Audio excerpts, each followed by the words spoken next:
नाजरीन, लश्कारा प्रोग्राम तकन वाले ने खिदमत विच मेरा प्यार ते खलूस भरिया आदाब कबूल करो। नाजरीन, दूरदर्शन के स्टूडियो थों लश्कारा प्रोग्राम के तहत अस अपने नाजरीन वास्ते हमेशा कोई ना कोई नवी चीज़ लैके आने हैं।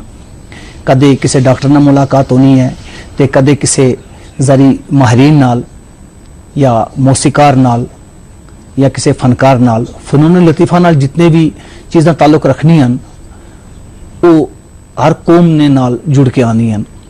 जिस तरह ज़बान है और ज़बान जड़ी है एक कौम की पछाण होंदी है और खुशकिस्मत है वो कौम जिसदे कलमकार बाज़मीर ते बेदार जहन होवन और अपने तन मन ते धन नाल लगन नाल उस ज़बान की आबियारी करन। और आबियारी करन वाले मतलब है कि वो अपना अदब तखलीक करन और वो अदब जड़ा काबिल फ़ख्र अदब होवे और जिसकी काफ़ी देर तक याद रखा जाए और लोगों ने जहन पर एक छाप रहे कि इस ज़बान में एक किताब जड़ी है मंजर आम पर आई फलाने बंदे लिखी। इस तरह बाकी ज़बानें नाल नाल जड़ियाँ रियासती बोलियाँ जा रही हैं। पहाड़ी ज़बान भी एक बड़ी अमीर तरीन ज़बान साबित हो रही है इस वेले। इसके जड़े कलमकार हैं वो भी अपनी माँ बोली की बड़े तनदेही नाल खिदमत कर रहे हैं और इस वेले जड़ा है जड़ा मंजरनामा है जड़ा पहाड़ी अदब का बड़ा खुशकुन ते बेहतरीन जड़ा है वो असन सामने है। तो नाजरीन, पहाड़ी ज़बान विच भी एक बहुत बड़ी कहकशां है जड़ी लिखन वाले दी है और वेले दे नाल नाल वो नवे नवे तजर्बे करके अपनी सलाहियतां नाल लोहा मनवा रहे हैं। अज भी अस इसे ताल्लुक नाल गल कर सांगे ते अज असां अपने स्टूडियो में दावत दी दी है पहाड़ी ज़बान दे एक हमा पहलू शख्सियत बैक वक्त शायर, अफसाना निगार, सहाफ़ी, मुअर्रिख और पता नहीं के उन्होंने को सुन सांगे। तो हाल हाल विच ही उन्होंने वास्ते एक बड़ा मुबारक दिन साबित होया जिसले उन्होंने किताब पर अवार्ड दिता गया। तो असा उन्होंने अपने स्टूडियो में दावत दी है। मेरी मुराद जनाब मकबूल साहिल नाल है। मकबूल साहिल साहब, दूरदर्शन के स्टूडियो में तुसां दा बहुत बहुत खैर मकदम है। शुक्रिया मोहम्मद साहब। सब तो पहले मैं तुसां की मुबारकबाद देना कि तुसां दे शेरी मजमूए परछावां की इस साल 2015 का बेहतरीन बुक अवार्ड मिलिया। शुक्रिया, खैर मुबारक तुसां भी। तो सब तो पहले मेरे की गल दसो कि जिस वेले तुसां एक किताब तरतीब दी, क्या तुसां सोचा सी कि तुसां की इस किताब पर अवार्ड लवसेगा? मानो साहब, कदे भी इस तरह के काम जिहड़े ने सोच समझ के नहीं किए जाते। तुसी आप अवार्ड याफ्ता हो, अल्लाह दे फजल नाल तुसां ये सारियां चीज़ां ये सारियां खुशियां पहला ही तुसां माणियां दी।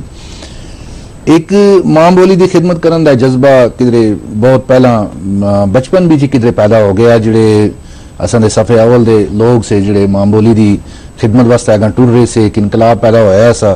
तो असी भी किधरे तालब इलमी के जमाने भी से तो उन्होंने को देख के उन्होंने नक्शे कदम पर पैर रखने की कोशिश की थी और एक जज्बा पैदा हो गया कि इस बिसरी बिसराई दी मां बोली को जी दूर दराज पहाड़ा उछाड़ा कुछाड़ा भी है तो इसको किधरे ना किधरे किसी मंजर आम पे लाने की एक कोशिश करनी है और इन्होंने बुजुर्गों के नाल टुरना है, इन्हों की रहनुमाई बीच, इन्हों की सरपरस्ती बीच। तो किधरे निके निके शेर लिखने शुरू कर दिते, किधरे एक आधी गजल बन गई, कोई एक नज़म बन गई, कोई हादसे होंदे रहे इस तरह के। तो इन्हें छोटे छोटे दिल दियां पुरजियां को किधरे जमा करते रहे। तो एक वेला आया जिस वेले किधरे किसी मुशायरे भी मौका मिल गया, रेडियो भी मौका मिल गया, दूरदर्शन वाले मौका दिता या फिर कल्चरल अकैडमी, दो ही त्राए इदारे हैं जिहड़े मतलब इस तरह का काम करते हैं। तो बचा के रखते रहे इन चीज़ों को कि जिस वक्त एक अद्धा ही बंदा किधरे मुशायरे के दौरान वाह कहंदा असा तो एक थोड़ा जा हिम्मत बददी आसी कि शायद दिली तस्कीन मिलती सी कि शायद किधरे ना किधरे इसमें थोड़ा मुझ कुछ है, ये संभाल के रखने के काबिल है। तो इन चीज़ों को संभालते रहे एक लंबी मुद्दत, मेरे ख्याल 31 साल तक ये सिलसिला चलता रहा। तो बहरहाल फिर आखिर पर जाके किधरे ना किधरे उस वो किताबी शक्ल उसकी तरतीब दे गई। तो जोड़े असां उस्ताद आसे जोड़े असां को बड़े आसे जिन्हों को तजुर्बा ज़्यादा आसा तो उन्होंने को ये सारा कुछ दसिया। तो एक लम्बे ढेर बिचों थोड़ा मुच जरा कुछ उन्होंने चुन के मुंतखब किया, इंतखाब जड़ा सी तो उसको इस किताब रख छोड़िया। और एक उम्मीद नाल किताब को सबमिट कर छोड़िया कि शायद अगर अवार्ड नहीं भी मिलता तो कम से कम अवार्ड वाली किताबां की लिस्ट भी किधरे ना किधरे ना सना भी जड़ा वो आ जासी। तो शुक्र है मौला दा कि फिर लास्ट भी जाके एक दिन आया कि जिस दिन संगो रियासती कल्चरल अकादमी सुन फोन करके इस बारे में मुतल्ला किया, मुबारकबाद दी डॉक्टर अजीज हाजनी साहब सुन सेक्रेटरी साहब सुन। तो ये दिन मेरे ख्याल में मेरी जिंदगी का सब तो ज्यादा खूबसूरत दिन आ सा, क्योंकि इसकी उम्मीद तो आसी, इसकी एक तमन्ना तो आसी, एक आरजू तो आसी, मगर यकीन अपने आप ऊपर इतना ज्यादा ना आ सा कि कोई ये दिन ऐसा भी आ सकता है। तो बहरहाल मां बोली का मसला ऐसा, तो मां बोली की खिदमत करन दा इस सिला बाद मिलिया, तो जिहड़ा असली उस खिदमत तो कई गुना ज्यादा आ सा। तो उसमें जी किताब मेरे हाथ में तुसां दी ये किताब जड़ी है जी जी बड़ी बेहतरीन खूबसूरत किताब छपी दी है। इस फोटोग्राफर देख रहे हैं ये अजीज हाजनी साहब और रियासती वजीर आला ते नाल उस उन्हां दे नाल जी जी जी प्रिया सेठी है, प्रिया सेठी है, अवार्ड नाल नवाजिया जा रहा है। जी जी इस विच इस फोटो भी तुसी देखो डॉक्टर अपने रहमान राही साहब ते जफर इकबाल मनाज साहब भी हैं इस फोटो विच तुसां बिल्कुल तुसां दे नाल जी अवार्ड भी शामिल हैं। अच्छा अपना मसाइल साहब ये जड़ी मतलब तुसां दी किताब है एक कितनी देर दा समरा है, जी शायरी है तुसां दी इस विच कितनी देर दा समरा है? मेरे ख्याल में अगर तुसी देखो कि मैं साल 87 या 88 भी जड़ा है ना पहला लिखा शेर लिखा उसी कोई ऐसी चीज जी इस विच में शामिल की थी 88 99 के बाद बिच दे जड़े मतलब हालात होए, क्योंकि उस तो बाद एक फिर एक अलग एक दौर चल पाया कश्मीर बिच। मगर उन्होंने दिन कश्मीर की जी इतने के जोड़े लोग हैं जी पहाड़ी कल्चरल वेलफेयर फोरम एक बड़ा मजबूत इदारा आसा पहाड़ियां का, तो उसे कदे ना कदे रोज दूजे तीजे दिन कोई ना कोई मीटिंग कोई ना कोई जलसा कोई ना कोई किधरे जमावड़ा होंदा रहंदा आसा उन्हां लोकां दा, ते प्रोग्राम होंदे रहंदे आसे। ते एक तहरीक उन्हां दिनां जबरदस्त तरीके नाल मिली, तो उन्हां दिनां तो ये शुरू किया है। तो आप अंदाजा करो कि 88 तो लेके 2017 तक के तकरीबन 28-29 साल का जड़ा है ना ये निचोड़ है इस किताब में शामिल है। साहिल साहब शायरी मतलब बड़ी दुनिया कर दी है शायरी इस वेले, खासकर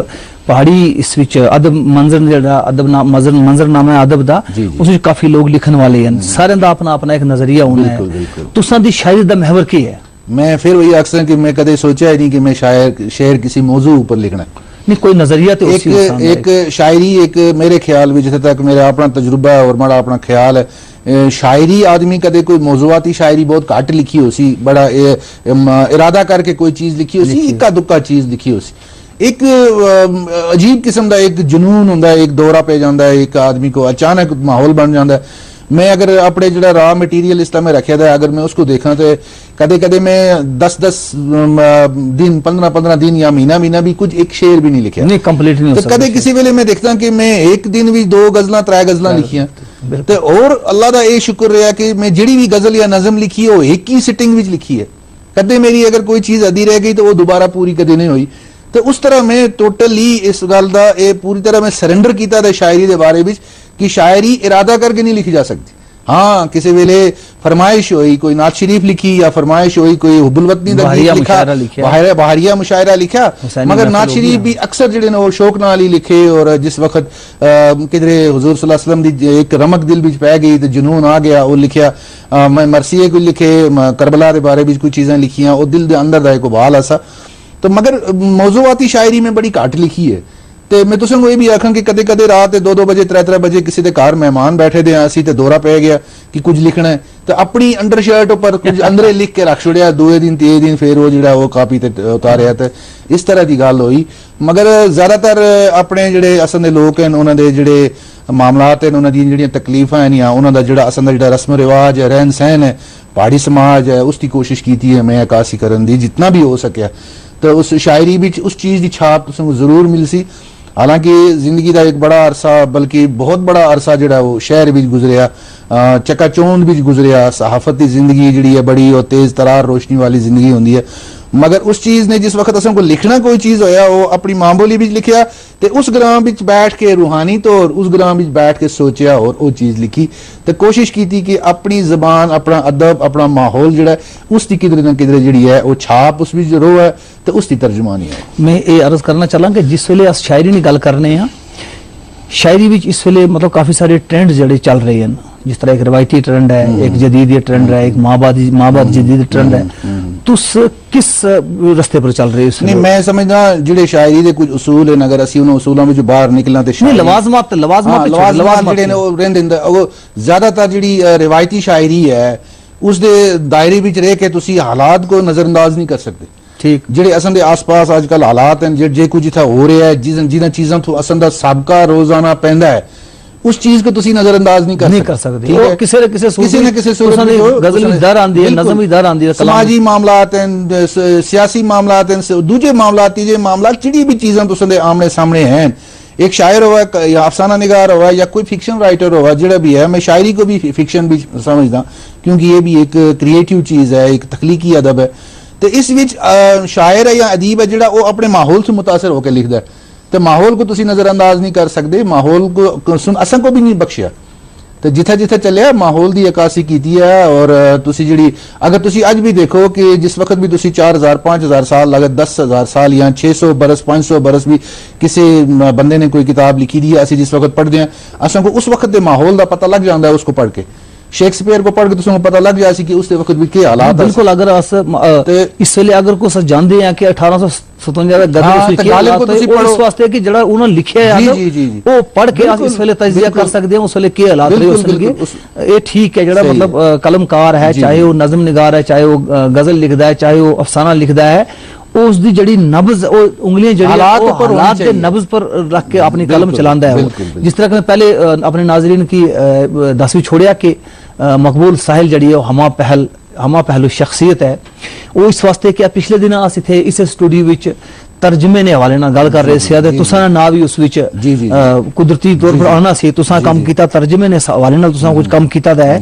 मेरे कोल एक किताब है तुसां दी किताबुल हिंद जेडी किताब है ये तर्जमा कीती दी है तुसां ये अबू रेहान अल बैरूनी दी किताब है जिसकी लेके तुसां तर्जमा कीता। तुस मेरे दसो तुसां जेड़ा तर्जमा कीता ये तुसां नू किस तरह जहन विच आया कि इस किताब दा तर्जमा करा? देखो ये असल विच कल्चरल अकेडमी दा एक प्रोजेक्ट आसा कल्चरल अकेडमी जेडी असन दी रियासती कल्चरल अकेडमी है असी सारे उस नाल किसी ना किसी तरीके नाल जुड़े रहे हैं। बिल्कुल असन दे सारियां कोशिशां दा महवर कल्चरल अकेडमी है रेडियो है या दूरदर्शन है तो उन्हों का एक प्रोजेक्ट आसा और उन्होंने एक किताब दी थी कि इसको तर्जुमा करना है तो मैं थोड़ा मुझ तर्जुमा करदा सा अपने जिस अखबार नाल मैं इस वक्त वाबस्ता हूं उथे भी मैं तर्जुमे का थोड़ा मुझ काम करदा तो तर्जुमे का शौक आसा तो मैं सोचा ठीक है कर सा मगर शुरू में इतनी दिलचस्पी ना सी इस किताब नाल मैं सोचा 1030 साल 1032 साल पुरानी ये किताब है तो मैं सोचा कि लिखिया होना उस वेले ये तुसां दी किताब दा टाइटल जड़ा है स्क्रीन पर इस वेले अबू रेहान अल बैरूनी दा फोटो है बिल्कुल और हिंदुस्तान दा नक्शा है उस वक्त दा जड़ा हिंदुस्तान एक बहुत बड़ा हिंदुस्तान सा उसका नक्शा है और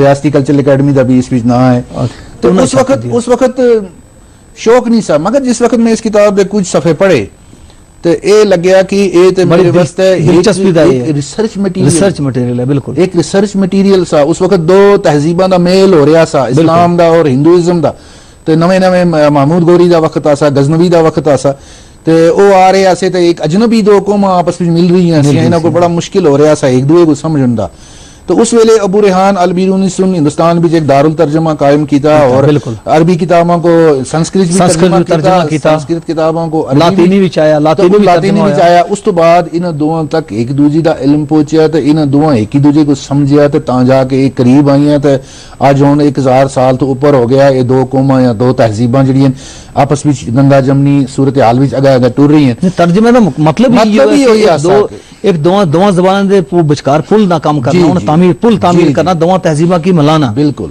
देखिए कि इस किताब को मैं कोशिश की थी आजकल तुसी देखो तर्जुमे का एक नवा ट्रेंड चल पिया है जिसको मैं पूरी तरह बिल्कुल नहीं मनता कि तर्जुमे वाले आखते हैं कि अंग्रेजी में कोई किताब है अगर उसका एक पैराग्राफ तुसी पढ़ो उस तो बाद अपने अंदरों जो तुसें को आंदा उसको लिखो मैं नहीं वो चीज समझ बिल्कुल नहीं वो किताब उस बंदे की किताब नहीं रही जिसका नाम तुसी लिखते हो तुसें अपनी कोई तालीब बन जानी है।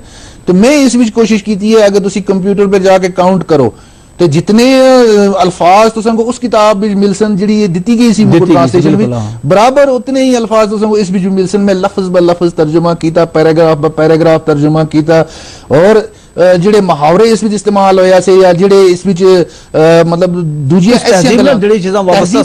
चीज़ां जुड़ियां सी मैं उन्हां को कोशिश की थी कि उन्हां को अपनी असल हालत विच पहाड़ियों तक पहुंचाया जाए, पहाड़ी कारीन तक पहुंचाया जाए, ताकि उनको ये ना लगे कि ये किसी और बंदे की किताब है, अलबिरूनी इतना नहीं लिख सकता। बिल्कुल। तो वो बड़ा कामयाब रहा, वो तर्जुमा कल्चरल अकेडमी से उसको बड़ा अप्रिशिएट किया और एक किताब छपी और पढ़ने वाले हम बड़ा इसको किया। और मैं समझदा कि सब तो ज्यादा इस वक्त जरूरत है असन की जड़ियां दूजियां जबाना भी जसन कीमती किताब हैं, बहुत पुरानियां किताब हैं, नवियां किताब हैं, उनको क्लासिक अदब जड़ा है। जी हाँ जी हाँ, उसको तर्जुमा करके अपने लोगों तक पहुंचाना चाहिए, एक जखीरा बन रहा है।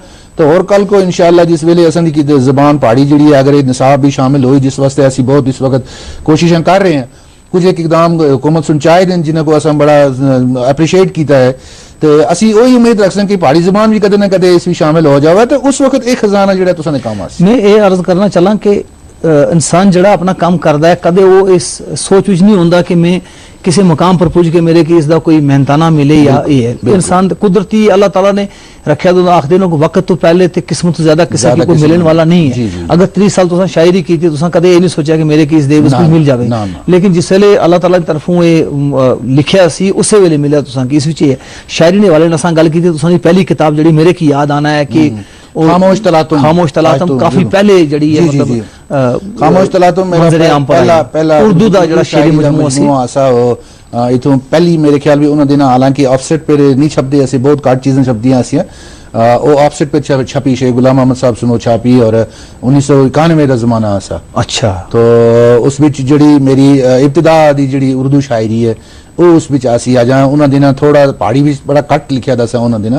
तो उस तो बाद फिर एक दुआ एक सफर एक चल पड़े, तो उस बीच काफी देर तक असन कलमकार जितने भी थे वो एक तजब्बुत भी शामिल रहे। स्क्रीन पर तुसां दी किताब दा टाइटल कवर, जी हां देखो ये खामोश तलातुम। हालांकि ये बिल्कुल अज भी मैं हैरान हां कि इस वक्त मैं किताब लिखी है, टाइटल मेरे दिमाग में किथों आया। और हालांकि तखल्लुस साहिल आसा और तलातुम समंदर नाल जुड़े दिन ते खामोश आसे अंदर ते ये बड़ा इसको जड़ा एक ताज जेड़े सन publisher Sheikh Ghulam Ahmad and sons, हालांकि वो बहुत बहुत देख दाख के वो किताब लेंदे से बड़ा उसको परखदे से लोगों को दसदे से। पब्लिशर दा काम होंदा ना, वो मैटर लेगा जड़ा उसने जरूर। मैं उन्हां दिन आ जा बच्चे से बड़े मुश्किल नाल किते कॉलेज शालेज इधर उधर जांदे ही से आ जा, तो मैं सोचा कि मतलब मेरी किताब है इतना कोई ज्यादा नहीं देना है इसको वैल्यू, मगर उन्हें इसको वैल्यू दिता और ये किताब छप गई। साहिल साहब ये मतलब शायरी है, अफसाना निगारी है, ये दो चीज़ां तुसां दी ट्रांसलेशन आ गई है, तीन चीज़ां आ गई हैं। इस तो बाद तुसां दा एक होर पहलू है तुसां दी शख्सियत दा जड़ा तुस मतलब एक मौरख ने हिसाब नाल एक तारीख दी किताब तुसां एक लिखी दी है जिस पर मैंने ना किया कश्मीर तारीख के आईने, कश्मीर तनाज़ा कश्मीर तारीख के आईने में। वो बेसिकली इस तरह होया कि मैं एक खास दिन होंदा था 13 जुलाई का, 13 जुलाई ऊपर असी कश्मीर थे जाके जड़े न 13 जुलाई के शहीद जड़े उन्होंने याद किया जाता है सरकारी तौर पर।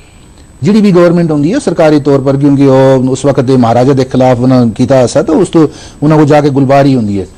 तो उस दिन में देखा कि सारे कश्मीर के जिहड़े भी सियासतदान हैं, चाहे वो मेन स्ट्रीम हैं, चाहे सेपरेटिस्ट हैं, चाहे कांग्रेस है, चाहे एनसी है, चाहे पीडीपी है, वो सारे जाके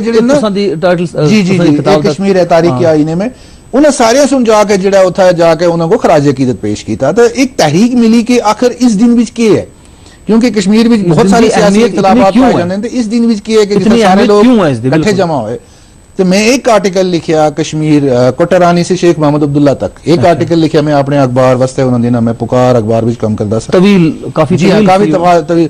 तो उसको तुसी यकीन मानो कि उसको सैकड़े दी तादाद में चिट्ठियां मिलियां, ईमेल लोगों पसंद किया और इस वास्ते इसरार किया गया कि अखबारां में आजकल बहुत कुछ छपदा है, मुख्तलिफ मौजूआत पर गल होंदी है, मगर तारीख ऊपर कोई गल नहीं करता। और थोड़ी कश्मीर की तारीख जी है उलझी हुई तारीख भी है, तो तुसी क्यों नहीं ये करते? तो मैं कोशिश शुरू कर दी थी, हालांकि मैं हिस्ट्री पढ़ी नहीं दी सी, तो लेकिन इस तरह होया कि कुछ किताबां घर मौजूद सी, कुछ मटीरियल मिलता गया, तो मैं अखबार वास्ते कोई 70 के करीब मजमून लिखे कश्मीर की तारीख ऊपर। इथों ही शुरू किया मैं, कोटरानी तो ही शुरू किया मैं, और 2010 तक जो इंटरलिक्यूटर वगैरह इतने कश्मीर वास्ते हुए सेंटर गवर्नमेंट के, उन्होंने तक मैं इस किताब को पहुंचाया। उस तो बाद प्रोफेसर फिदा मोहम्मद हसनैन अल्लाह ताला उनको मगफिरत करे, उन्हें एक दफा एक दो आर्टिकल पढ़े से इस पिछू, क्योंकि वो आप मौरिख रहे तो वो एक अथॉरिटी से कश्मीर की तारीख ऊपर, तो उन्हें बुलाया अपने कार, आखन लगे इसको किताब जी है इसको किताब की शक्ल दे दो। आखन लगे कोई गल नहीं, मैं बुढ़ा आदमी हूँ, अगर पैसा नहीं होगा तो मैं अपनी पेंशन से कुछ पैसा दूंगा, ये उन्होंने अल्फाज से।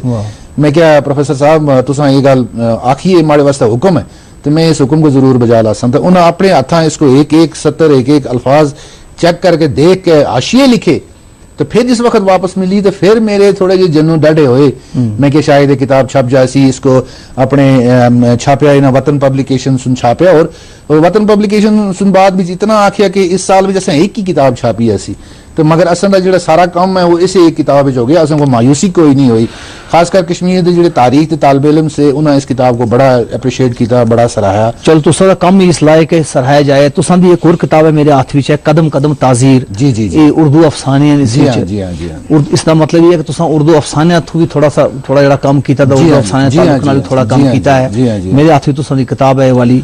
जी हाँ, मैं मुझे लगता है कि जिस वक्त मैं पहाड़ी शायरी शुरू की थी, उस वक्त मैं उर्दू अफसाने का जोड़ा उर्दू अफसाने नाल भी आस्ता आस्ता करना शुरू किया। मैं पहाड़ी भी हालांकि काफ़ी सारे अफसाने लिखे सन। पहाड़ी भी जो हमारा पहला अफसाना जो छपया था हमारा आज तक पहला अफसाना, वो पहाड़ी का अफसाना आसा इबलीस की तखलीक। उस मेरे ख्याल 87 या 88 के किसी शिराजे भी छपया। उस तो बाद मैं कुछ अफसाने लिखे, और खासकर ये अफसाने जड़े असें इन्हें 20-25 बरस से जोड़े थे हालात इन कश्मीर में जे कुछ जो है लोगों को बड़िया तकलीफा हुई, हर तरह के लोगों को तकलीफा हुई, तो वो असी भी उन्होंने लोगों भी शामिल हैं क्योंकि असी भी इसी समाज भी रहने वाले। तो जाहिर है कि उन्हें तकलीफा ना किधरे अपने अल्फाज भी जिक्र करने की कोशिश की है कि किस तरह के माहौल थी असी गुजरे, और किड़ियां सख्तियां तो परेशानियां सकुचानियां पईयां। तो कदम कदम ताजीर इस वास्ते इसका नाम पिया, और इस भी एक ही अफसाने हैं। तो मेरे ख्याल में अगर पढ़े जान इन्हों को दिखे जाए तो खासकर आने वाले दिनों में मेरे ख्याल में इस किताब को जड़ा याद किया जा। मकबूल साहिल साहब बैक वक्त एक अफसाना निगार, एक शायर, एक तर्जमा निगार, एक मुअर्रिख, एक सहाफ़ी, किस तरह तुस इंसाफ कर दियो इन सारी चीज़ों नाल? मैं बेसिकली मेरा अपना रहा एक चीज़ भी इसमें शामिल है जी आई नहीं, हालांकि उसका बड़ा घट इंपैक्ट रहा क्योंकि मैं मुंबई तो फिल्म इंडस्ट्री तो भी वापस मुड़े हैं, 1-2 फिल्में भी मिलियां सी, और फिर बाद में जवानी दे दौर जी, हालांकि मैं फिर अपनी मैं एक चीज़ आखता कि मैं शायद फिल्म लाइन को जान के छोड़िया। मैं पहला वो आदमी है जिसने फिल्म लाइन को जान के छोड़िया, क्योंकि अब बनी नहीं मेरी उस लाइन नाल, क्योंकि ऐसी चीजें करनी कलम एक अलग चीज है। मेरा मिजाज ऐसा, हालांकि लोगों को बड़ी स्ट्रगल करनी पैंदी है, मेरे को स्ट्रगल भी नहीं करनी पई ऐसी, मगर जिहड़ा वो कम आसा वो शायद माड़े मिजाज के मुताबिक ना आसा, मैं उसको जान के छोड़िया। बहरहाल वो जिंदगी ना लग्या था, मगर मैं एक चीज 4-5 चीजें लेकर चल रहे हो तो किस तरह इंसाफ हो? एक मैं छोटा फार्मूला इस वास्ते इख्तियार किया है कि जिस वक्त मैं शायर होता उस वक्त में और कुछ भी नहीं होता। बेशक, बहुत अच्छा। जिस वक्त मैं अफसाना लिखता तो उस वक्त में कुछ शायर नहीं होता, ठीक है। जिस वक्त मैं तारीख लिखता तो उस वक्त में अफसाना निगार नहीं होता, जिस वक्त में सहाफी होता तो उस वक्त में अदीब नहीं होता।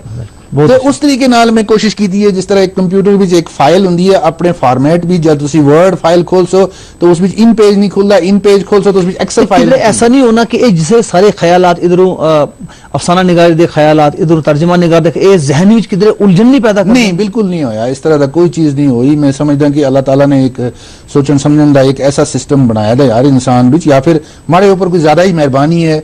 कभी भी नहीं लगे कि उलझ रहा मैं किसी चीज भी, जिस वक्त शायरी लिखनी है मैं अफसाना लिख रहा या कोई आर्टिकल लिखना आसा, जिस वक्त मैं आर्टिकल लिखने वास्ते बैठता हूँ अपने अखबार वास्ते, उस वक्त मैं अपने आप को भी तो शायरी को भी तो अफसाने को भी सारी चीजों को भूल जाना।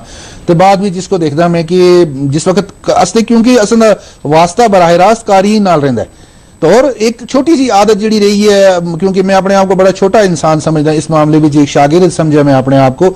जिस वक्त भी कोई चीज में लिखी, मैं लिख के किसी न किसी को दसता जरूर, चाहे फिर वो मेरे तो छोटा हुआ है उम्र भी या तजुर्बे भी बड़ा हुआ है, या किसी लिहाज नाल काउंटर चेक में जरूर करदा कि जो चीज में लिखी है किधरे महफिल में पेश करने के काबिल है, कि किधरे टमाटर आलू मटर वो जूते शूते ना किधरे पै जान। तो उस तरह का मैं अपने आप को बड़ा जमीनी सतह ऊपर रखे, हर वक्त जब भी कोई चीज लिखी किसी को दसी किसी को सुनाई, तो जो खामी जिड़ी हुई वो दूर की थी, कोशिश की थी करन दी, हर तो खामी दूर नहीं कर सकता आदमी, तो उस तरीके नाल रिफाइन करने की कोशिश की है। और अल्लाह का फजल रहा कि ਜਿਹੜੇ ਅਸਤਕਾਰੀਨ हैं उन्होंने हिम्मत अफजाई रही, हौसला अफजाई रही इस मामले में। साहिल साहब 30-35 साल का सफर जड़ा है, बड़ा लंबा सफर होना है। इस विच रस्ते विच कदे कंडे भी आंदे हैं, कदे फुल भी आंदे हैं, कदे जंड भी आंदे हैं, इन्हां कोल इंसान दामन बचा के इत्थे तक पुजदा है। इतना सफर तुसां तय कीता, इस सफर दे दौरान इस वेले तुस अपने आप की किस जगह खड़ा समझदे हो? मैं समझदा कि मैं एक शागिर्द आसा और आज भी शागिर्द ही हाँ, और उम्र कुछ बद गई दी है बस अच्छा क्योंकि जिंदगी जी है एक बहुत बड़ा मदरसा शागिर्दी है। कदे खत्म नहीं हो सकती है। जिंदगी बहुत बड़ा मदरसा है। इत्थे तुसां को रोज जिहड़े ना एक किसी ना किसी उस्ताद नाल सबका पैंदा रहंदा है। तो आदमी अपने आप को शागिर्द ही समझे तो ज्यादा बेहतर है। किस कदर मुतमईन हो तुम? नहीं, मैं इतना समझदा कि जितना मैं नहीं सोचा सा मैं उतना कुछ कीता, जितना मैं नहीं सोचा सा। हो सकता है अल्लाह ताला को इस तो भी ज्यादा काम लेना होवे या मेरे कोलों मैं नहीं कर सके, मगर जितना मैं अपनी बिसात के मुताबिक सोचा सा उस तो लगता है थोड़ा जिहा ज्यादा मैं कीता। तो कोशिश की थी कि थकावट ना आवे, ऊंग ना आवे, कोशिश की थी कि मैं जरा बदजुन ना हो जावा, बददिल ना हो जावा, दिल मुतमईन रहा। जिहड़ी चीज लिखी, जिहड़ी चीज बनाने की कोशिश की थी वो बन गई, अल्लाह का शुक्र अदा किया, उस माहौल में खुशी हुई। तो इस तरह मतलब इत्मीनान बहुत है। ये अवार्ड जड़ा तुहानू किताब पर मिलिया, इस तो बाद तुसां दे मुस्तकबिल दा के मनसूबा है? देखो जी, मैं पहला अर्ज किया मैं कि अवार्डा वास्ते मैं कदे लिखिया नहीं।